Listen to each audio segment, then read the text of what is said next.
Hello.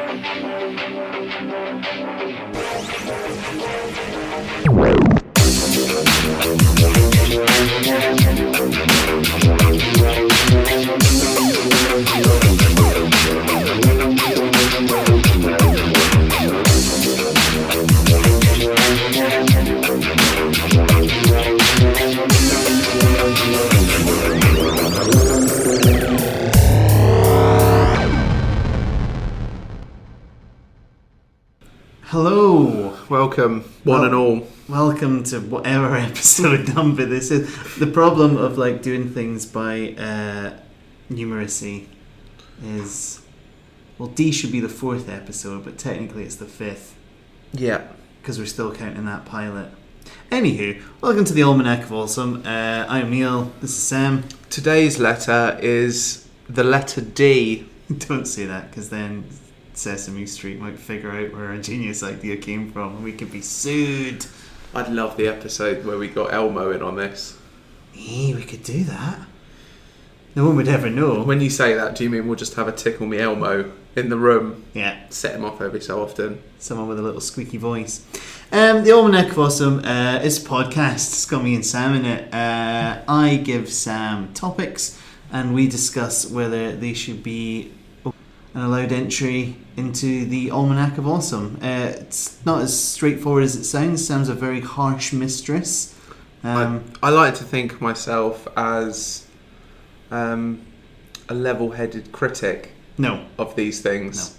No. But I know that in reality, I'm just a violently angry hater of things.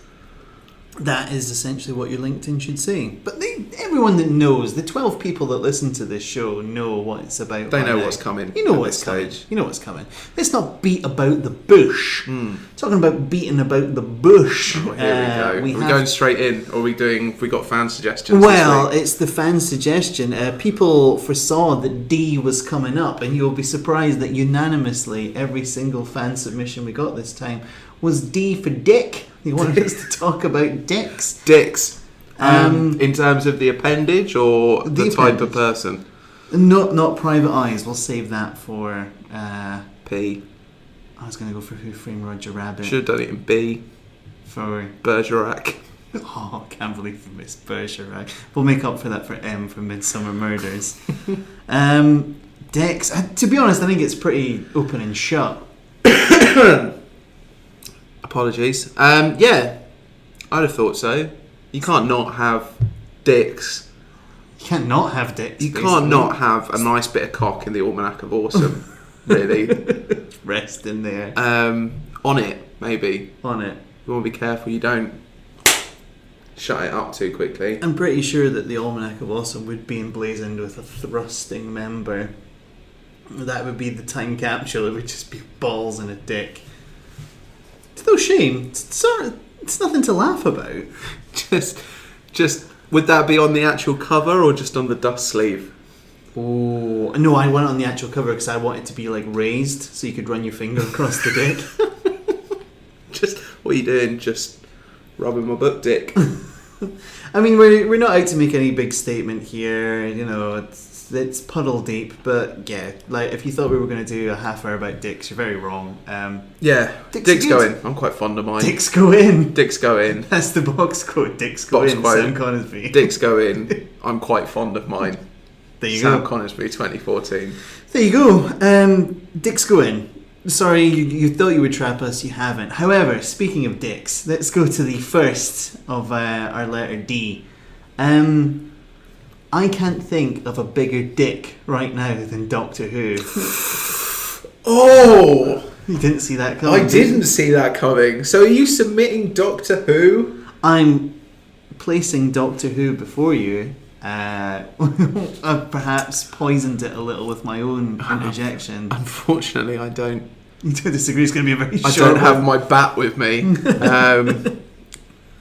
Did you ever watch Doctor Who as a kid? Did you rate it as a kid? Yeah, no, the old school ones, when they had a budget of a £5 and built everything out of foam and sticky back plastic. Yeah, they were quality. They were really good. Because I think when they came out, I was too young to really sort of follow that it was sci-fi. It was just some scary show, some eccentric man chasing down monsters.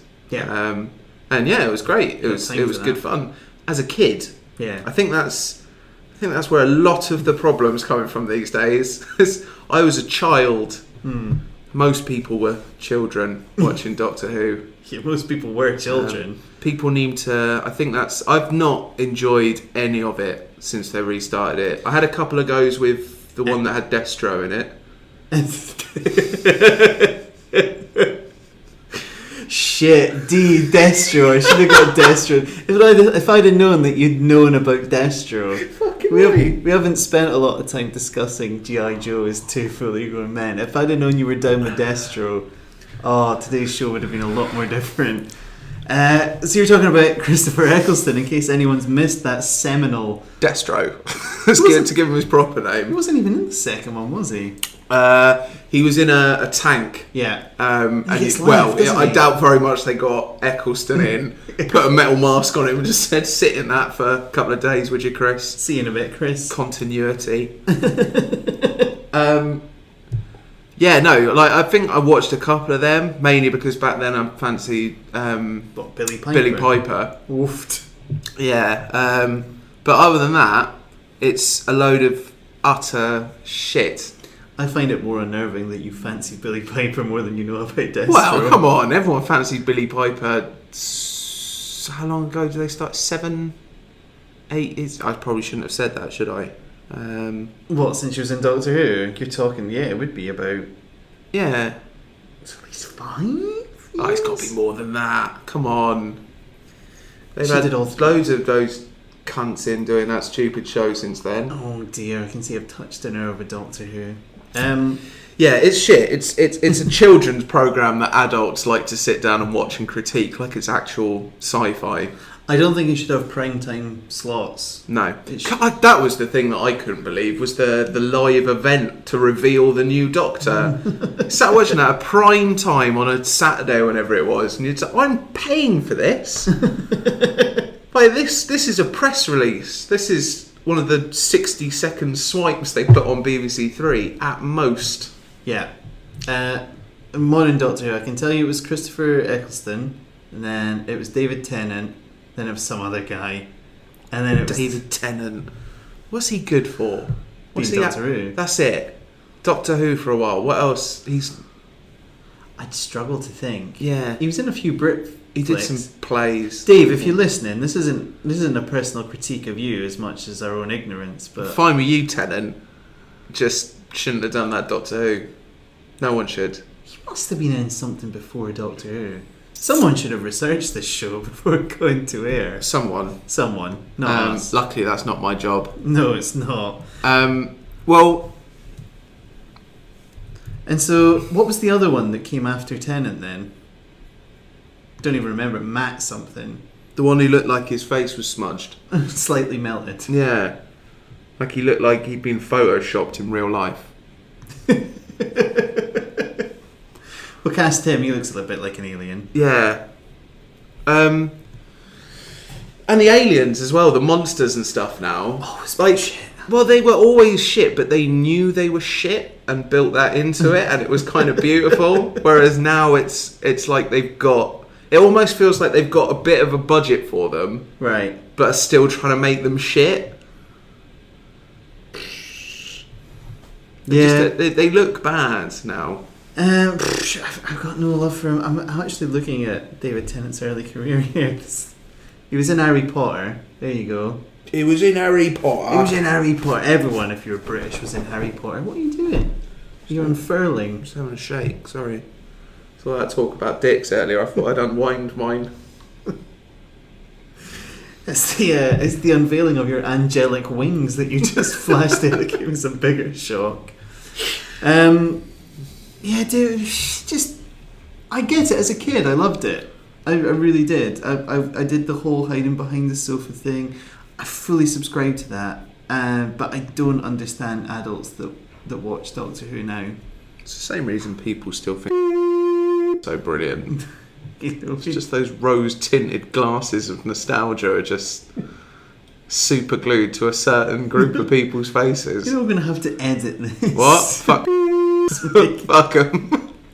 You heard me.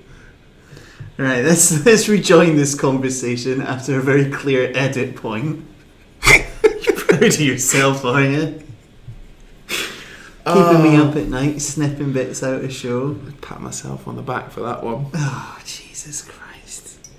Yeah, I don't see the adult appeal of Doctor Who. It's fine when you're a kid, but leave it for kids. It's like Star Wars as well, and I'm the biggest Star Wars fan. But it's just every single week for the last, that it's on. Yeah. For the last however many years, all you get is just Twitter when it goes on just suddenly fills up with people talking about it like it's... revelatory. Yeah, like it's some amazing revolutionary sci-fi show, and then being upset when they get to the end of the episode and like, oh, this is utter fucking wank. It's just we're how many ever seasons in. Here's the plot. They arrive somewhere.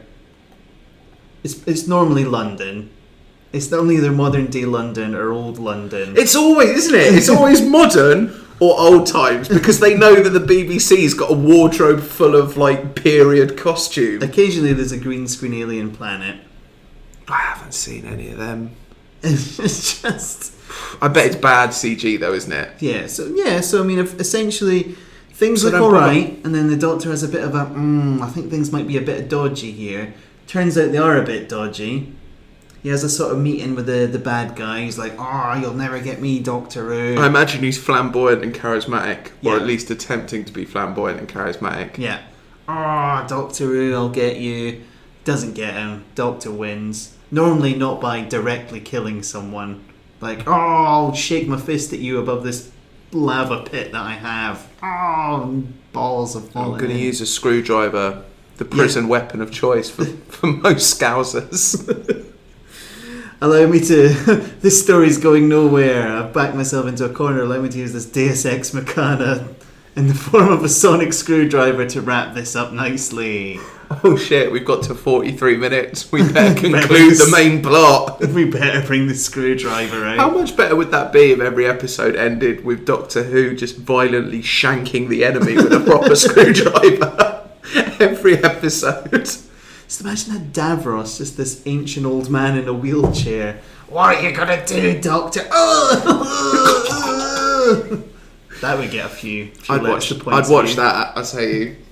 If they just did Doctor Who After Dark, where instead of just being a charismatic Time Lord, he was just like the Doctor Who equivalent of when they used to do the episodes of Hollyoaks that came on at 11 p.m. He's got a time machine and he goes through history shanking people. His assistant suddenly walking around in like tiny like little clothes and dressing like a prostitute. Like that you didn't go for bikini, you just went, tiny little clothes. What was it? Doctor Who goes to Soho. Like what girls wear in the summer.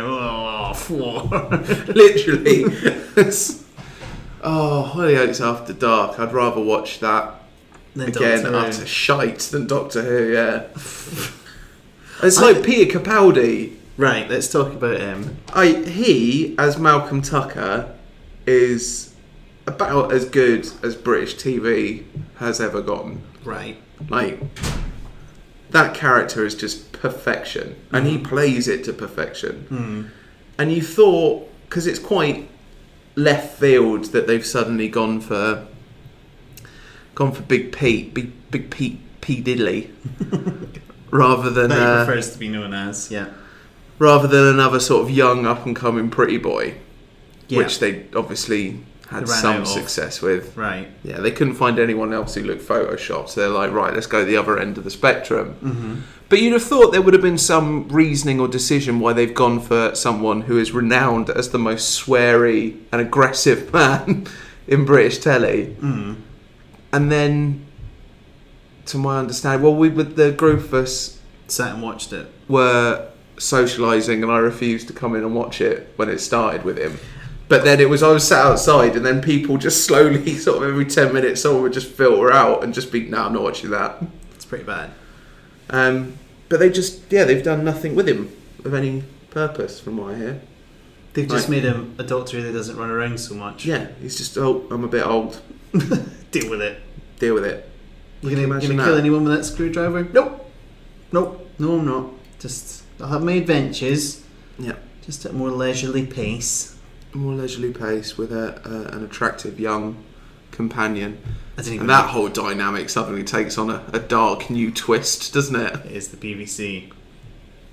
Hey, no smoke. Rampant. That's why they're releasing all these stories about it happening in the 80s. They're hoping it will take the focus off what's going on today. I like how you've got to the bottom of that. So, though I enjoyed it as a child, and so did you, tell me, does Doctor Who gain entry to the Almanac of Awesome? No.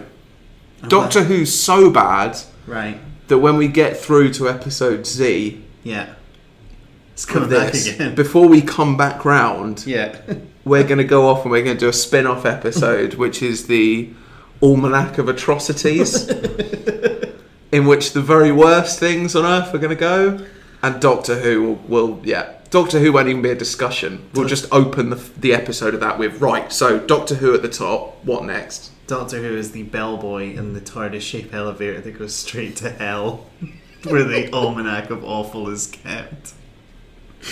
Yeah, Doctor Who, utter shite, not going in. Well, there you go. That's pretty concrete. 15 minutes it took us to completely and conclusively, without irrefutable evidence, condemn it. Stephen Moffat's a twat as well. Cut. As you drop the mic, pick it up and drop it. You can't just call someone a twat and not give them reasoning. He writes Doctor Who. Yeah, but he wrote a lot of good stuff in the past. What? That there was that thing at school that was before the Demon Head Master. It was pretty much the Demon Head Master. He wrote Queer as Folk. That was revolutionary television. Yeah, but it was shit television that was only revolutionary because it was showing something that society as a whole should have already accepted at that point. Jeez, who are you and what have you done with Sam? That was forward thinking. That's alright, I like the gays. I'm not debating whether do we trim this? No, it was. Queer as Folk was shit. It was utter shit. But it was like, Queer as Folk, it's this big thing that everyone talks about because it was actually showing gay people on television. It freaked everyone out. Like, it's like, yeah, alright. Move on. There you go. Sorry, Stephen. Sorry, Steve. You're a twat.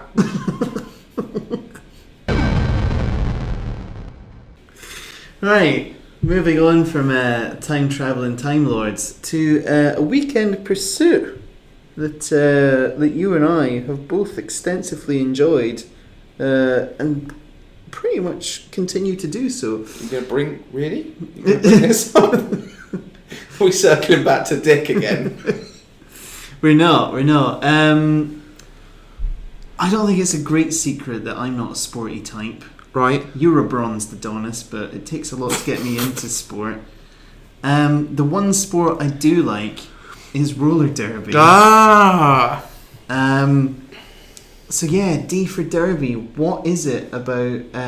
Well, I was going to say, first of all, can you explain the rules of roller derby to me? I don't think I can. I can. In fact, recently I was pushed to look at the full rules on the website for... There's only one. For whatever. Yeah. The website, the Derby site. They're extensive. They're complicated. It's a lot more than just skate in a circle and hit each other from time to time. And yet that's the appeal. That is the appeal. Because it might sound... might make paint us as Neanderthals and sound somewhat barbaric and backward thinking, but watching girls hit each other on roller skates is fucking cool. Let's just call it like it is. I struggle to understand the rules, but I find the drunker I get, the better it is. And yet, if anyone was to point out, like, people that go to the football and get drunk, I wouldn't have any understanding as to why that would be fun. But make it roller derby, I'm well behind it. Well, you get drunk and you get more involved in things, don't you? Yeah. I've certainly noticed the last couple of times that I've been, that as the bout, that's it, they're not matches, they're bouts. Oh, very good. Go on. you start getting get a lot louder and a lot sort of shoutier and more involved in it, which I hadn't thought related to the fact that you sit down and start drinking. Yeah. But yeah, there's a very close connection between the two. What is the worst injury you have seen at a roller derby bout? Last time we went to try and go to a derby bout at Newham Leisure Centre. Name dropping. Controversial. For the London Rock and Rollers. Right, versus some other girls. German Bints, I think. I haven't got a fucking clue who the other team was. You didn't care. I didn't care at that point. You heard German and you're like, whoa. I'd have learned who the other team was by the end of the bout, except some 15 seconds into the start of it, a girl from the other team went over on her skate, and then it took so long for the ambulance to show up that they had to cancel the bout. So we showed up, we got 15 seconds of roller derby. Still the best Saturday I've had in a while, but I think she spiral fractured her leg or something. But there is something about sitting there with a crowd and everyone just goes, yeah. Does it have to be brutal to be fun? No, once you understand the rules, so you've got two teams, obviously. Yeah. 5 people from each team. Bloody hell. At a time. And you've got 4 blockers. Yeah. Right? Jesus, you're not actually... I can confirm you're not reading this. You're doing that start on a line. Yeah. Okay. And then a little further back, you've got 2 jammers. Who are the quick ones with a star on their head. Yeah. On their helmet. They don't brand them before bouts or anything. Well, you say this. That would be a good pre-game. Yeah. Now the ceremonial branding.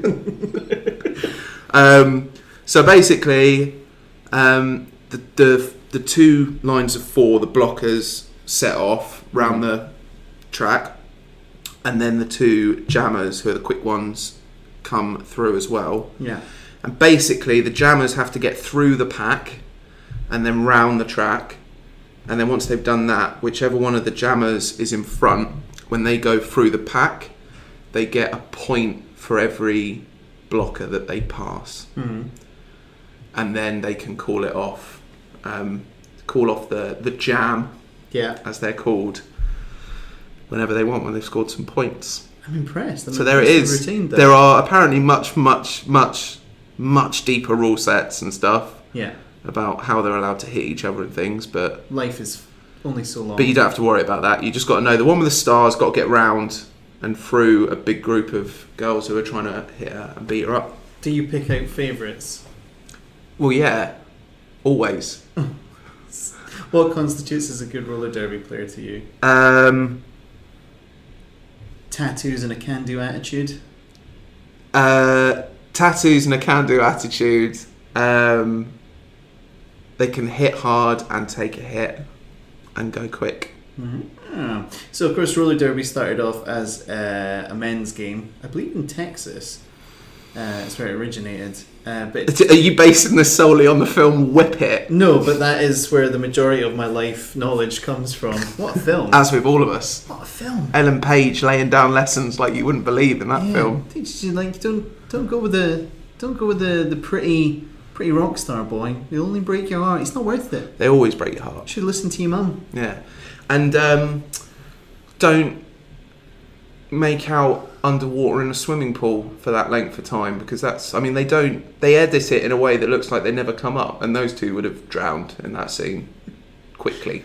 There's a terrible secret about Ellen Page. It's like, we're in a film, so if we kiss underwater we can pass air between us, and it's like, yeah, but once you breathe that out, that's going to be mostly carbon monoxide, and then that's going to come back to you from the other side, and then they'll just pass out, and the film would have ended with Ellen Page and her pretty rock star boyfriend floating face down in a swimming pool. You know, science has no place in this podcast. How dare you? So yeah, it started off as a male sport, but there was talk of bringing back. I mean, there are male roller derby teams. Do you think you'd ever sign up for one? Me? Yeah. No. Because they play mixed matches. I haven't seen... They must do boy versus boy as well. Yeah, they do, yeah. But you've no interest in signing up for one? Well, that was before the bout that got cancelled. After you saw someone get their leg all fucked up? Yeah, before I showed up late, but before that there was there was a men's bout, yeah. Right. So they do them. What would your roller derby name be? I often think that my roller derby name wouldn't be that far away from my drag name. Right, what's your drag name? Patio Furniture. You like that? That's good. Patio Furniture's good. Yeah. I like that. Does that mean that when you're in drag you put on a faux Irish accent the whole time? Sometimes. I got this down. I've no idea what my derby name would be. No idea. Like one of the best ones I saw was that was like Sam was. I've seen a Samuel L. Smasham. I like that. Okay, so that's going.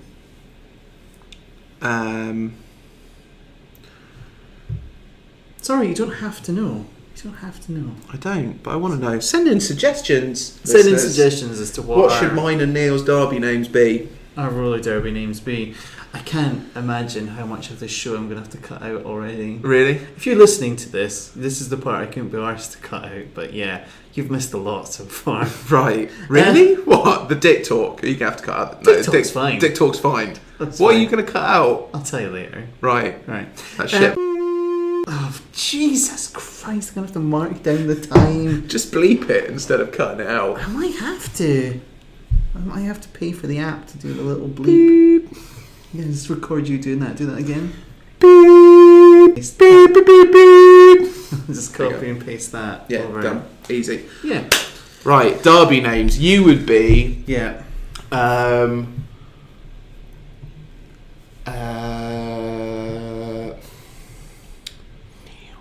Squeal. Squeal. Squeal your Squeal has face something off. to do with gore. Ooh. Well, Gorton's descended from Gore Town. I don't know. Think about it. If you can think of good derby names for us, do email in and let us know. Send them in. I'll say email. I'm not going to give you my email address. Jog on. Tweet us. It's Derby's good. Derby is good. Derby good. Derby good. All right. We thoroughly enjoyed it. Your stag do began at a roller derby. Some say should have ended at the roller derby bout. Yeah.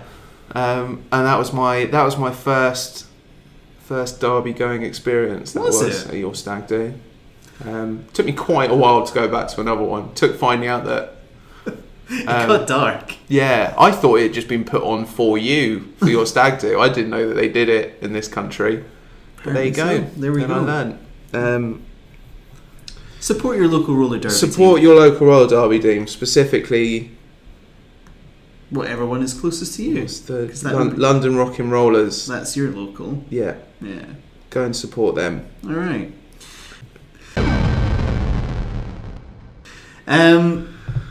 There's a film going around that everyone's talking about. They say this is the way this film should have been made. They say that it is criminal that it does not have a sequel. I am talking about possibly the best science fiction film ever made. I am talking about 1995's Judge Dredd, starring Sylvester Stallone. The best. Put it in, move on. I was going to go down the whole... I was going to drag it on and on and on and like pretend I didn't know about the remake. I say remake. The reimagining Dredd, which is an excellent film. Is that what happens when you don't do the research before we sit down? Yeah. People love Dredd, and rightfully so. Dredd was brilliant. It was really well done.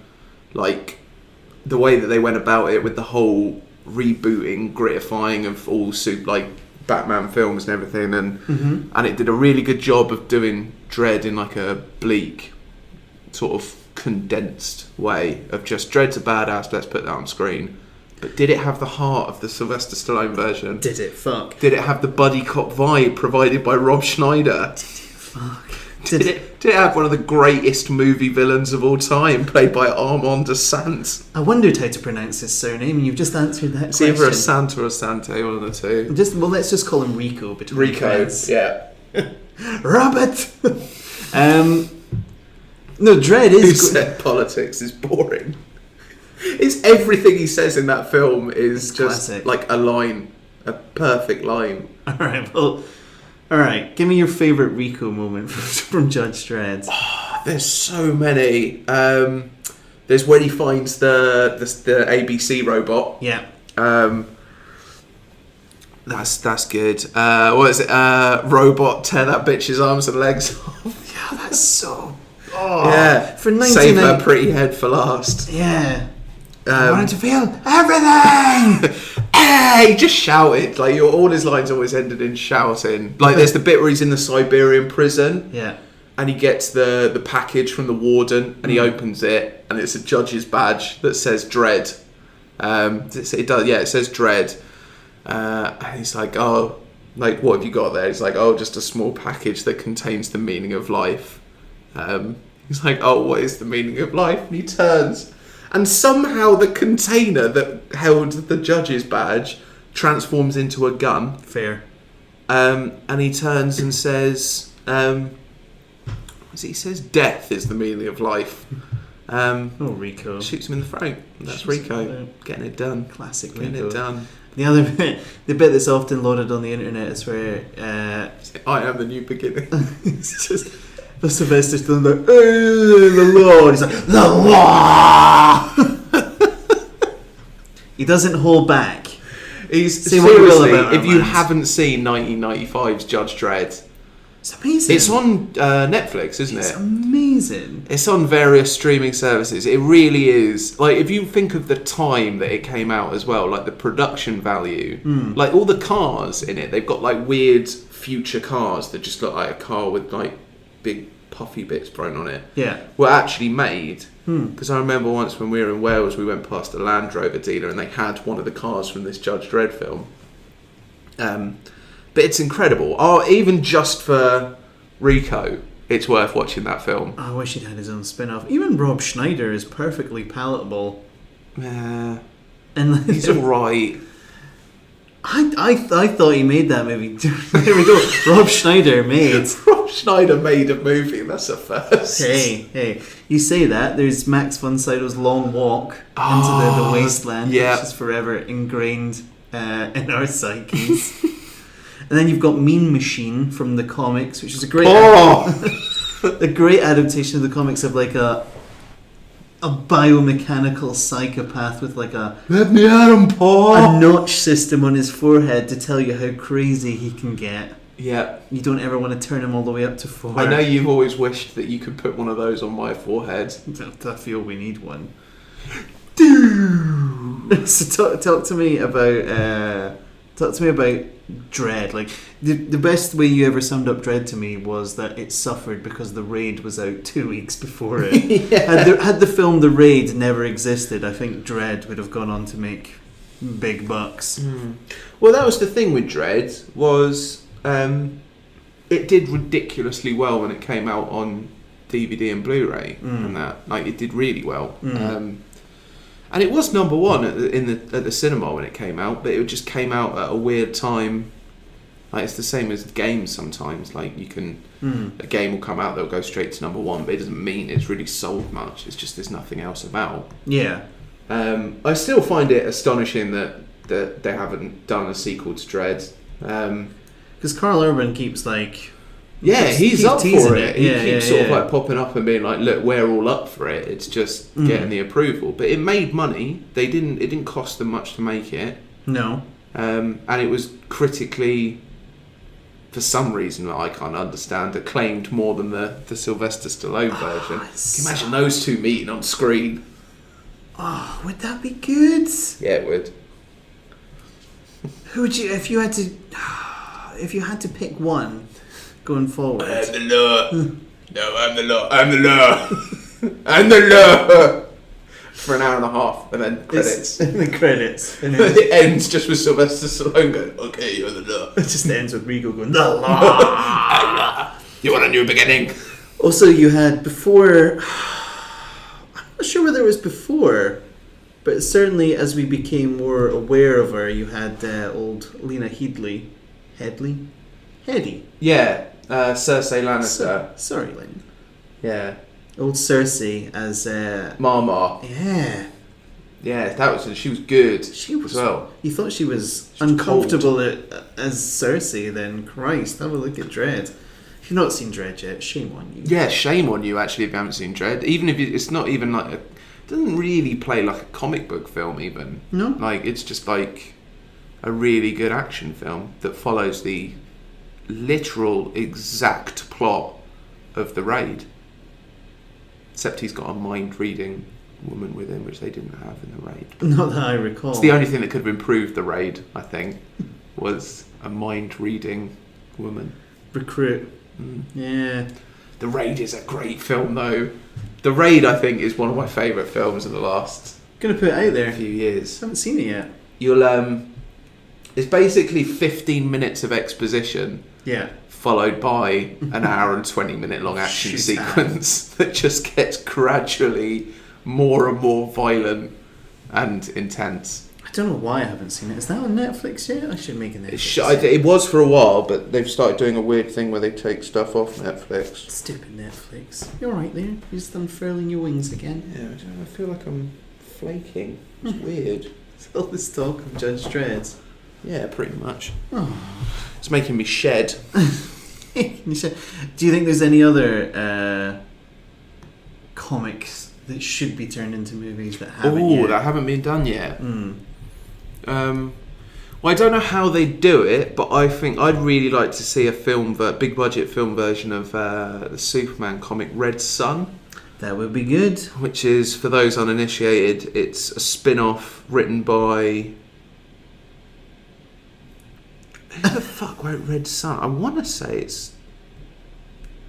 No. Anyway, can't remember who it was. But Red Sun is it's a spin-off of Superman where it retells the story with Superman didn't land in America. He landed in Russia during the Cold War.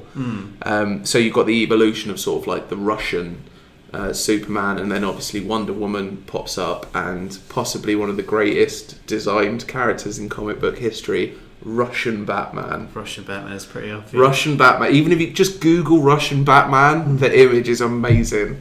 Let me to put out your misery. It was Mark Miller that wrote it. It was Mark Miller, I think, yeah. It was on the tip of your little tongue. It was there, but... Red Sun would be good. I reckon it would make a really good film. Would you rather Red Sun... Mark, if you're listening to this, don't listen to this part. Mark. Yeah. Do you reckon Red Sun would make a better film than Batman versus Superman? Yeah. He's not listening. It's fine. Yeah. It's fine. I think Batman versus Superman, like, really excited for it. Like, visually, I reckon it's going to be absolutely amazing. Mm-hmm. But they might have just tried to put a bit too much in. It's not the story you want to see. You'd rather see Red Sun. Well, no, because like some of the Batman versus Superman stuff in the past has been really, really good. Like there was a brilliant, and it was almost teased that it might be the direction they go. There was a brilliant Batman versus Superman comic that revolves around Supergirl coming to Earth, like crashing on Earth. And obviously Superman doesn't know that she's his cousin or anything like that, but they don't know who this woman is, but obviously she's got powers, and it's about Batman and Superman disagreeing on how they should deal with it. Like Superman, obviously from his perspective, is like, oh no, she's one of my kind, like she should be allowed to, like I did, sort of get into the world. And whereas Batman's like, well, we don't know who she is, we don't know if she's good or bad, we've got to keep her locked up, sort of thing, until we figure it out. And then they start fighting and coming to blows, and then etc. But they teased it in Man of Steel with, there's a clear shot in Man of Steel. No, what is it? There was a prequel comic that I think came out that told a story that involved the ship that's buried under the ice in Man of Steel that he nicks, literally steals it, which it's not his style, but he nicks it and flies off. But basically, that ship had a group of like exploring Kryptonians on it. One of which was Superman's cousin, Supergirl, and then it crashes, etc., etc. And then in the film, if you watch it back, there's a bit where he looks and sees the line of pods, one of which is open with no one in it, whereas the others have got bodies in them. So there was almost like this subtle little, she might show up. You reckon that drop might be her in? But it's not going to be what it is at all. It's obviously spiraled up and out, and I just think trying to fit like Aquaman, Cyborg they've cast, like I even thought Wonder Woman was a stretch. I thought, because she needs her own origin, her own setup, because an Amazonian demigod princess is a bit of a tough one to just drop in. Or maybe that's the exact best thing for her. Just like, this is me, this is what I do, hey guys. And the only thing I can think is if Wonder Woman's built up as sort of like a side character, and then like if literally Cyborg and Aquaman and that are just nods, like don't worry, these guys are coming, then it'll be fine. But if they've tried to work them into the story, then you reckon could branching narratives aren't exactly Zach's strong point, I don't think. Oh, Zachary. Do you reckon he calls up Scott every now and then? It's like, yo, bro. Scott's there. Help me with this exposition. Scott's there, just like, I've put my life into comics. I'm respecting this realm, and you're the one that they give these fucking $100 million budgets to. Because you made fucking Sucker Punch. Oh, God, I forgot we sat through Sucker Punch. Oh, I've tried to block Sucker Punch out. And there it is. Sometimes in the dead at night, it comes back. I mean, visually, he's great. And if Nolan is secretly behind the scenes being used as DC's Joss Whedon, then yeah, it might sort of go somewhere. Because I really like Man of Steel. Yeah. I know a lot of people disagreed with it, but I really liked it as a film. And apparently Batman vs Superman is going to play a lot on the fact that Superman appeared out of nowhere and then destroyed half of Metropolis. Like, I think that's how it's going to open, is Batman being like, the fuck? Hold on a minute. Are you sad that Batman's not going to be using Ben Affleck's Boston accent from Good Will Hunting? Yes, I am very sad about that. Are you sad that it's not Bale? Are you too attached to Bale now? No, not at all. I think Ben Affleck's a brilliant choice for it, personally. You should be able to go online. Patton Oswalt, the comedian, wrote an open letter about the choice of Ben Affleck as Batman and the response to it that just lays it out perfectly. Like, who the character's meant to be in this film, the point he's at. Ben Affleck's almost the only person in Hollywood who could have done it, rather than the only person who shouldn't have done it. Real talk here on Almanac of Awesome. True facts, bro. True facts, bro. It always happens when you bring up comics, though. Yeah, I've noticed that. There's not really any humour there, because comics are fucking awesome, as we discussed last month. Yeah. Sure it was. But anyway, Judge Dredd. Yeah. He is the law. The law. I'm the law. I'm the law. You just sound like... What was that, Judge? You just sound like Cartman. As does Sylvester Stallone. Fair. Judge Dredd's got to go in. Specifically, the 1995 Sylvester Stallone film has got to go in. Free pass. Yeah, because it had everything. It had everything, that film. It was the perfect film. So it's in basically. Yeah. I'm not going to contest it, so there we go. Dredd in. A lot of people are going to be pissed off that Arnold Schwarzenegger didn't get in, but Sylvester Stallone's Judge Dredd did. Fuck them, they can make their own podcast. Fuck them. That's why it's our almanac. Yeah. Alright, so quick recap. Right. Doctor Who, get fucked. Yeah. Roller derby, straight in. It's awesome. Support your local team. Go and watch it, because it's a lot of fun. And then Judge Dredd, the greatest action film of the 90s, is also, after much discussion and quite a dramatic branch off, is also going in. There we go. Sorted. I'm not really sure how to start this one, because we don't normally talk about gaming, but we're going into a game. I think I know what game it's going to be. I think you're right. You carry on.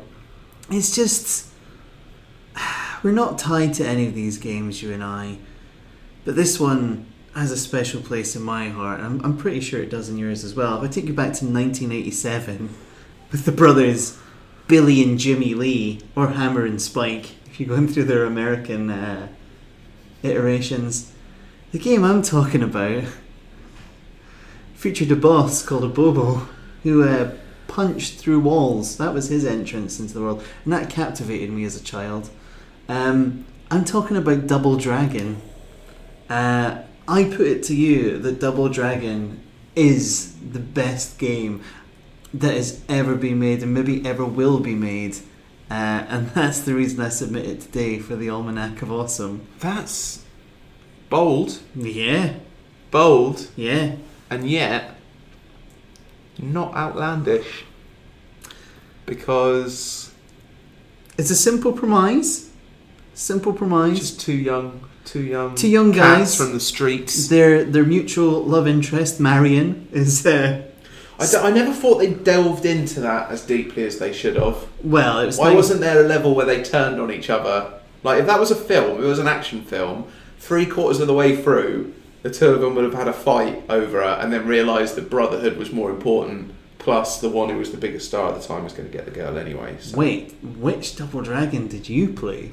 Because that's how the Atari ST one ended. Really? It ended with you rescuing Marion, and if you were both still alive, you had to fight each other to the death. Really? See, I never had an Atari or anything, so I would have played this later, probably Double Dragon 2. Oh yeah. All right. Okay. So we're or talking indeed legacy. The more recent Double Dragon Neon, which the greatest bosses of all time, which is just a camp rip-off Skeletor and a plant that suddenly produced a dinosaur and a shark. I cannot believe that Double Dragon Neon didn't get the credit it deserved, because it's probably the most fun game you and I have played together for some considerable time. Certainly for a long time. Certainly in terms of local co-op. Yeah, definitely in terms of local co-op, except for, of course, the... If you were going to say Tokyo Jungle, I could have left it in without editing. It is better than Tokyo Jungle, but only just. It takes a lot to beat Tokyo Jungle. There's something magical about roaming a wasteland as a Pomeranian. It's not my words. So yeah, it's the quintessential video game for me. The plot isn't that heavy, and I see it gets a hard time because let's be fair. The opening sequence was the Black Warriors coming up to your garage, socking Marion straight in the stomach and carrying her off, which wouldn't fly today and probably shouldn't have flown back then. But it was a time without words. Saying that, Mario still gets away with it, technically. You raise a good point. Doesn't he? You raise a good point. Where's the game where Mario gets kidnapped by the giant dinosaur and Peach has got to go and save him? I definitely didn't. It exists, but I didn't play it. Boom, that's right, you support them all you want. I knew it was a mistake to bring gaming up with you. No, I knew it was going to take right. us down a dark hole. It was a simple game. Mario, I love that. Just established that Mario just only exists because it completely copied Double Dragon. The premise. Just about. But I mean, it's a beat 'em up, and beat 'em ups in general, I think this is perhaps one of the greatest ones, as it has a story. A single player How do you feel about your Streets of Rages, your Golden Axes? Double Dragon still... Because Streets of Rage for me, I think, was... I always put Final Fight above Streets of Rage. But although Streets of Rage did have that cool thing with the cop car whistling in for background, or backup rather, that was kind of cool. Golden Axe has a special place in my heart. But the sequels went downhill really fast. How hard do you reckon it was to review video games in the 80s? It must have been impossible, because all you could really say was just, it's exactly the same as that one, but it's been reskinned. I think they found a way. I think they were just genuinely more blown away because it was more exciting about it. There wasn't like an anticipation of like amazing graphics and it had to do something really deep with the storyline. It was just a case of like, oh, got to get that ginger guy in his eggmobile, and I got to run really fast as a hedgehog. Fucking 10 out of 10, mate. Never seen that before. Brilliant. But I mean, like, gameplay was a much bigger thing back then than it is now. Mm-hmm. But all those games were exactly the same. Like, exactly. Like, not even subtly different. You might get a gun, you might get a different sprite. Yeah, but you're essentially walking in the same sort of diagonally up and down little lines. Yeah. Enemies coming on. You'll get a regular enemy, you'll get a strong enemy, and you'll get a quick enemy. Yeah. And then at some point you might pick up a bar or a knife. That's what made Double Dragon so great. So you just like the knife. Yeah. Just shanking. I think Double Dragon just had everything. Everything for me. It was a great game, and it spawned, I'm sure you'll remember, a rather superb film as well. I think we are probably the last of the generation to have seen the Double Dragon film. No, come on. People must have seen the Double Dragon film. It's not that old, is it? Yeah. Must have been, what, 90... Was it after the Street Fighter movie? It must have been round about the same time. It must have been after? It's certainly not as beloved. Was Street Fighter the first video game film? That's a good question. I can't think of it. Unless Double Dragon was randomly before it. No, I can't think of anything. That's a good question. There you go. It's one for the audience there. One for the audience. Look it up yourself and tell us, and we'll say, yeah, we already looked it up after the recording was finished. Give us a break. What I quite enjoy is my flatmate listens to the podcast, and whenever we ask an audience question or say something, when I get back, once he's listened to it, he'll just sort of come out and just be like, it's that, or like just sort of say the answer. The best one was the episode where I started talking about a pitchfork or something being used as a weapon in a film, and then trailed off and then went in we started talking about something else and couldn't remember. Pulling his hair out. Just really bugged him. Just like, yeah, you were talking about pitchfork, get on with it. If you had to make a side-scrolling beat-em-up, who would the characters be? What would the backgrounds be? Would they just be mechanics? I'd do a derby one. You'd do a roller derby beat 'em up. Yeah, 2 derby girls, and their coach has been kidnapped by a rival team. Oh, this is good. And it's about them. It's just them fighting their way through the other team's rabid fans to get their coach back. What other teams you can make it like? This could literally be. I should work in game design, shouldn't I? This could be the Warriors Redux, but instead of street gangs, it was rival derby gangs. It would work though, wouldn't it? Yeah. Because you could put them on skates as well, so they can sort of like they move about, but then it means that their powers can be them like going really quick on the skates or something.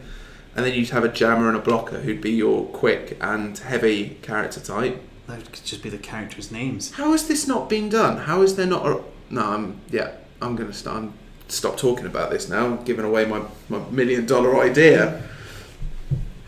I just see you as this indie developer. I made this game. I've learned how to code. It would be half 2D side-scrolling Double Dragon-esque beat-em-up and half hyper-realistic sports simulator.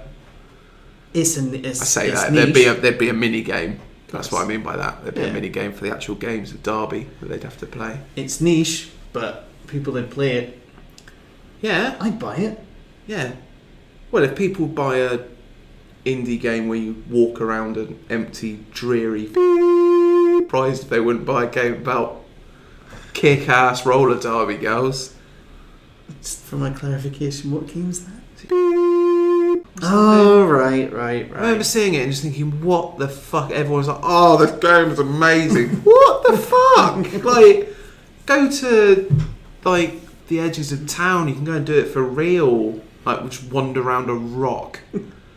Oh, it's existential and beautiful. Fuck off. I'm not going to cut this out. I'm just going to bleep the premise of this game, bleep the title, and just see. People will never know for sure, but I'll see if they can guess what I'm talking about. Maybe that should be a regular feature. Which game is Sam ripping on this week? Just wait until we do the one. Say 20 minutes. What were we talking about? Double Dragon. We're talking about Double Dragon. Double Dragon, motherfucker. But does Double Dragon go in? Is where the point of contention is going to come in. Right. Because 2D side-scrollers are Double Dragon's got to go in. Was it the archetype? Was Double Dragon the first? It wasn't the first by any stretch, but it's certainly the best. Certainly fantastic. Could you put an argument that all games of its ilk should go in? They are just like the quintessential post-pub game of you. The side-scrolling beating them up. If you and a buddy are sitting on a couch, it's instant good fun. Yeah. And they've sort of carried on a little bit. Like you get games like Rayman Origins and Legends, which I think the best platformer games to come out in the last decade. I sense you're making a move here not to allow this into the Almanac. No, they should. I think they should go in because they're almost like the evolution of Double Dragon and Streets of Rage, but more colourful. Not enough knives, granted, but it's been a very knife-centric episode for you. It's been a shit couple of weeks. That's why. He's been thinking of blades. I've just been sitting around, just thinking of knives. Oh bless. Yeah, Double Dragon goes in. I think Double Dragon goes in as an example of a wider genre that's generally accepted as being pretty awesome. There you go. And with that charismatic flick of your wrist, in it goes. And a victory sip from an empty glass.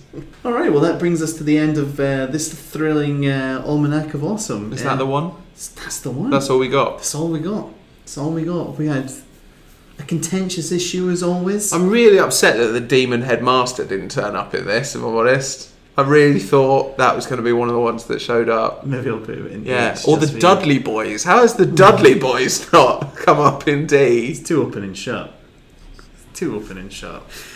Yeah, but we could have gotten us saying get the tables, which everyone wants. You've done it. Boom. Sam. I can just say what I want, can't I? Sam. Get the tables. There you go. Day made. That's perked you up. Right, well, thanks for listening. Join us again for the letter E. God knows. The letter E. What starts with E? Everything. Oh. Words just got it there. Collisby. I just got it there. It just ends with ooh. Right. Thanks for joining us. See you next time, I guess. See you next time. Send in your suggestions and derby names. Make sure you send derby names for me and Neil. Well remembered. And go and see Derby. Yeah. Support your local roller derby. Yeah. Always. Bye. Bye.